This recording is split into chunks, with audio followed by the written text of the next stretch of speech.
Hello guys, welcome to throne academy. நம்ம இன்றைக்கி இந்த வீடியோ பதிவில் பிப்ரவரி 10, 11, 12 இந்த 3 நாட்களுக்கும் சேர்த்து நடப்பு நிகழ்வுகளை பார்த்துடலாங்க. ஏன்னா சில காரணங்கள், தவிர்க்க முடியாத காரணங்களால் போட முடியல. எல்லோரும் பொறுமையாக இருந்ததுக்கு நன்றி சொல்லிவிட்டு அப்படியே ஆரம்பிச்சிடலாமா? ஃபர்ஸ்ட் நியூஸ் பாருங்கள். சரண் சிங், நரசிம்மராவ், MS சுவாமிநாதன் ஆகியோருக்கு பாரத் ரத்னா விருது கொடுக்க போகிறதா சொல்கிறாங்க. ஒரு நல்ல விஷயங்க. இப்போ டிஎன்பிஎஸ்சி ரிலேட்டடாக உங்களுக்கு ஒரு டாஸ்க் கொடுக்குறேன். நீங்கள் நிறைய ஸ்டாட்டிக் சப்ஜெக்ட் சொல்லுவேன். பிரதமரோட வரிசையை தெரிஞ்சு வச்சுக்கங்க. ஏன் சார்? கண்டிப்பாக தெரியணும். திடீர்னு என்ன பண்ணுவாங்க, கொஷின் கேட்டாங்கன்னா தப்பு பண்ணக்கூடாது. பிரதமர் வரிசையை தெரிஞ்சுக்கங்க. மற்றது எதுவும் தேவையில்லை. மற்றது எல்லாமே நான் சொல்லித்தரேன் உங்களுக்கு. பாரதம்னா என்னென்ன அப்படின்றது மொத்தமாக உங்களுக்கு கொடுத்துட்றேன். இந்த ஒரு லைன் பாருங்கள், சூப்பராக இருக்குது. தோல்விகளை கண்டு கவலைப்படாமல் பயணிக்க வேண்டும். இது கண்டிப்பாக யாருக்கு உதவுதோ இல்லையோ, படிக்கக்கூடிய அனைத்து மாணவர்களுக்கும் உதவக்கூடிய ஒரு விஷயந்தான் இப்படின்னு சொல்கிறோம். அடுத்தது அப்படியே வந்தீங்கன்னு வச்சுக்கோங்களேன், நிறைய நியூஸ்ன்னு சொல்ல முடியாது, பட் இன்ஃபர்மேஷன் நிறைய இருக்குதுன்னு சொல்லிட்டு சொல்லலாம். ஓகே, திருக்குறள் நம்ம ஆல்ரெடி பார்த்தது. Excuse me, sorry. இந்தியாவில் மொத்த வாக்காளர்கள் 96.88 கோடி, மொத்தம் 140 கோடியில் வாக்காளர்கள் இவ்வளோ இருக்காங்க சார். மீதி பேர்லாம் கூடியனா குழந்தைகள். ஓகேங்களா? மீதி பேர் குழந்தைகள், பதிவு செய்யாத இருக்கவங்க மென்ஷன் பண்ண மாட்டாங்க. அடுத்தது, இதுவரை 53 பேருக்கு பாரத் ரத்னா விருது கொடுக்கப்பட்டிருக்குன்னு சொல்கிறாங்க. அப்போ டிஎன்பிஎஸ்சி ரிலேட்டடாக ஒரே ஒரு விஷயம் தான் முக்கியம்.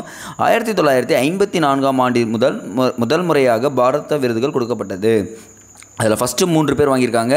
Rajaji, Sarvepalli Radhakrishnan, sir CV Raman. இவங்க 3 பேருக்கு மட்டும் தான் ஃபஸ்ட்டு கொடுத்தாங்கன்றதை நோட் பண்ணி வைங்க. அதை தாண்டி சில விஷயங்கள் பார்த்திங்கன்னா நிறைய பேர் கொடுத்துருப்பாங்க. அப்படியே ஸ்க்ரீன்ஷாட் ஒன்று எடுத்துக்க பார்க்கலாம். ஜாகிர் ஹுசேன், லால் பகதூர் சாஸ்திரி, அப்துல் கலாம் ஆசாத், இந்திரா காந்தி, காமராஜர், அன்னை தெரசா, வினோபா பாவே. இங்கே இருக்குது பாருங்கள். எங்கே சார் இருக்குன்னு சொல்லி தராதீங்க.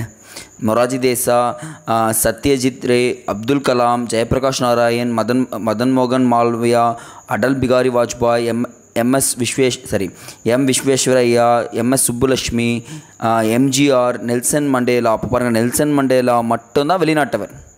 மீது எல்லாருமே யார்? உள்நாட்டை சேர்ந்தவர்கள். ராஜீவ்காந்தி, அமர்த்தியா சென், சச்சின் டெண்டுல்கர், லதா மங்கேஷ்கர், அவங்க எல்லாருக்குமே என்ன பண்ணியிருக்காங்க பார்த்தீங்கன்னா பாரத் விருது கொடுக்கப்பட்டது. அப்போ பாரத் விருது கொடுக்கப்பட்ட ஒரே ஒரு வெளிநாட்டவர் யாருன்னா நெல்சன் மண்டேலா அப்படின்றத தெரிஞ்சுக்குங்க. அடுத்தது இப்படியே கீழே வந்தீங்கன்னு வச்சுக்கோங்களேன், பொறுமையாகவே பார்ப்போம். ஏன்னா பொறுமைன்றதுக்கு கடலினும் பெரியதுன்ற மாதிரி தான் இப்போதைக்கு. இங்கெல்லாம் ஸ்கிப் பண்ணிக்கலாம். போட்டித் தேர்வு இங்கே பாருங்கள். போட்டித் தேர்வுகளில் முறைகேட்டில் ஈடுபட்டால் 10 ஆண்டுகளில் சிறை அப்படின்னு சொல்லியிருக்காங்க.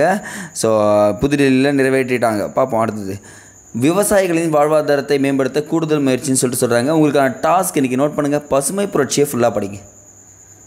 ஏன் சார்னா MS சுவாமிநாதனுக்கு வந்து என்ன பார்த்தீங்கன்னா விருது கொடுத்துருக்காங்க. அடுத்த சேம் டைமில் ஸ்டாட்டிக் போர்ஷனில் எல்லாருமே விவசாயிகளை பற்றி பேசிகிட்டு இருக்காங்க. ஸோ அதுக்காக படித்து வச்சுக்கோங்க. ஸ்டாட்டிக் போர்ஷன் நான் சொல்கிறது எல்லாமே ஸ்டாட்டிக் போர்ஷனில் நீங்கள் எழுதி வச்சுட்டு மட்டும் இல்லாமல் தனியாக படிங்களேன், இன்னும் கொஞ்சம் நல்லாவே இருக்கும். ஓகேங்க. அடுத்தது, சீர்திருத்தங்களால் வலிமையான இந்தியா அப்படின்னு சொல்கிறாங்க. உண்மையாகவே சீர்திருத்தங்கள் நிறைய வலிமை பெற்றிருக்குன்னு சொல்லிட்டு சொல்லாங்க. ஏன்னா பாருங்களேன், இப்போ ரீசெண்டாக 370 ஆர்டிக்கல் ஜம்மு காஷ்மீருக்கு வந்து என்ன பார்த்தீங்கன்னா சிறப்பு அந்தஸ்து கொடுத்துட்டு இருந்தாங்க. அந்த சிறப்பு அந்தஸ்தை வாங்கிட்டாங்க. அதை தாண்டி நிறைய விஷயங்கள் பண்ணியிருக்காங்க. இப்போ உத்தரகாண்ட்னு ஒன்று இருக்குங்களா, ஒரு மாநிலம் திடீர்னு பொது சிவில் சட்டம் அறிமுகப்படுத்திடுறான். அப்போ ஒவ்வொரு காலகட்டத்திலையும் யாருக்கு யார் பதில் சொல்கிறாங்கன்னா சீர்திருத்தங்கள் மட்டும்தான், காலங்கள் மட்டும்தான் பதில் சொல்லிட்டு பேசியிருக்காரு. நீங்கள் டிஎன்பிஎஸ்சி ரிலேட்டடாக அதை மட்டும் தெரிஞ்சுக்கங்க போதும். மற்றபடி வேறு எதுவும் தேவையில்லை. இங்கே பார்த்தீங்கன்னு வச்சுக்கோங்களேன். அதுக்கப்புறம் தமிழ்நாடு நியூஸ் வந்து பார்த்திங்கன்னா நிறைய இருக்கும், பட் அது தேவையில்லை நமக்கு. டிஎன்பிஎஸ்சி ரிலேட்டடாக எதனா இருந்துச்சு தட்டி தூக்கிடுவோம். அதுதான் நம்ம இங்கே பாருங்கள். குடியுரிமை திருத்தச் சட்டம் மக்களவைத் தேர்தலுக்கு முன் அமல்னு சொல்லியிருக்காரு. ஆஹா, குடியுரிமை திருத்தச் சட்டம் அமலுக்கு வரப்போதா அப்படின்னா என்னென்னு பார்த்தீங்கன்னா இங்கே நோட் பண்ண பார்க்கலாம். குடியுரிமை திருத்தச் சட்டம் நாடாளுமன்றத்தில் நிறைவேற்றப்பட்டது டிசம்பர் 19. சரி, டிசம்பர் மாதம் 2019 நிறைவேற்றப்பட்டு குடியரசுத் தலைவரும் ஒப்புதல் கொடுத்துட்றாங்க.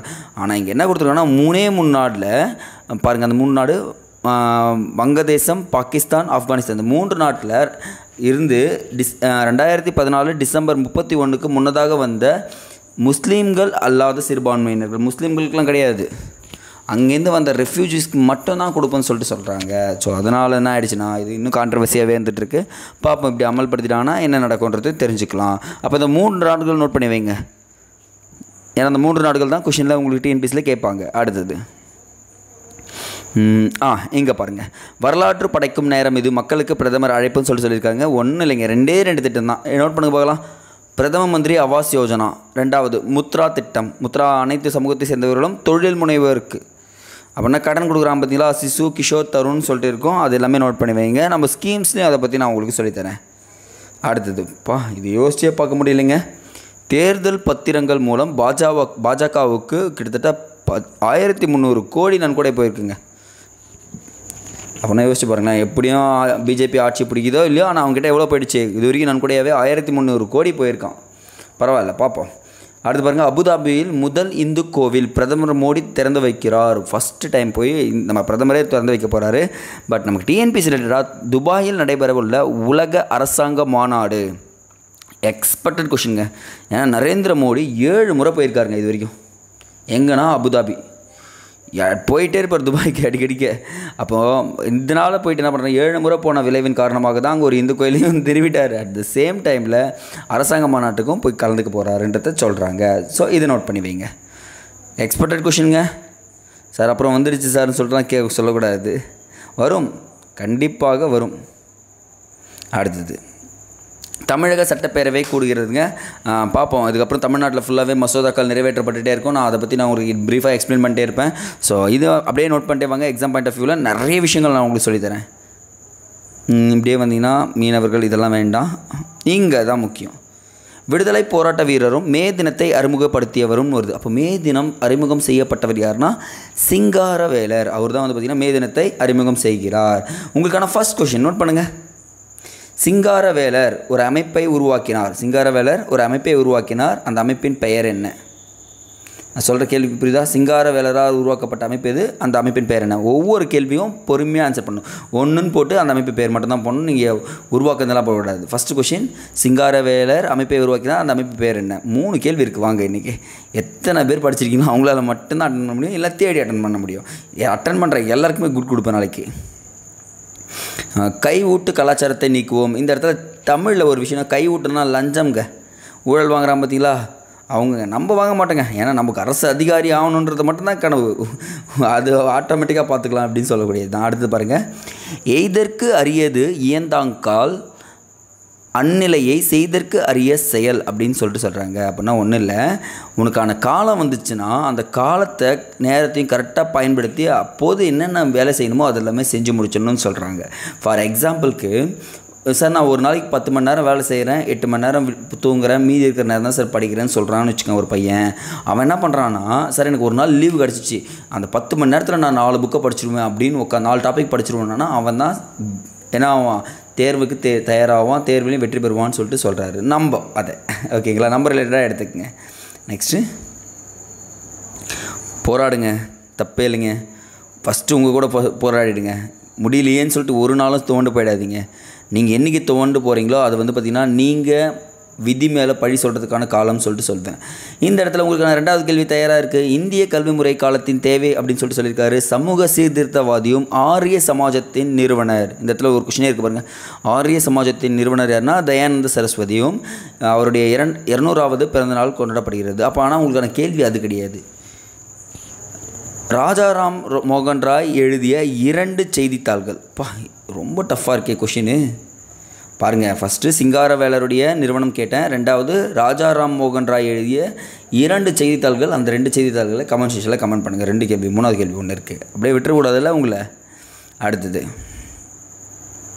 அப்படியே ஸ்கிப் பண்ணிட்டு வந்தீங்கன்னா இதெல்லாம் இல்லை, ஸ்கிப் பண்ணிக்கலாம்.